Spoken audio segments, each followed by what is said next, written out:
পদ্মার উপরে চোখে পড়ে এক বিশাল কাঠামো মাথা উঁচু করে দাঁড়িয়ে আছে বাংলাদেশের ভবিষ্যৎ রূপপুর পারমাণবিক বিদ্যুৎ কেন্দ্র।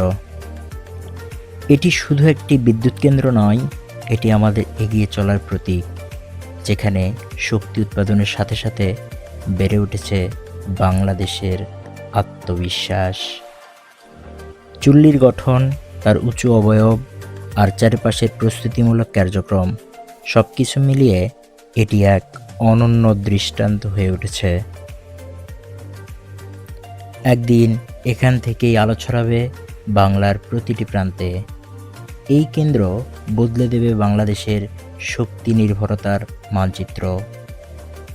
এখন চোখ ফেরাই ইতিহাসের দিকে। পদ্মার বুক চিরে দাঁড়িয়ে আছে এক শতাব্দীর সাক্ষী, হার্ডিঞ্জ ব্রিজ। 1915 সালে ব্রিটিশদের তৈরি এই রেল সেতু কেবল লোহা আর ইস্পাতের তৈরি নয়, এটি আবেগ, এটি ঐতিহ্য। পদ্মার উপর দিয়ে যখন ট্রেন ছুটে চলে, সময় যেন পিছনে ফিরে যায়।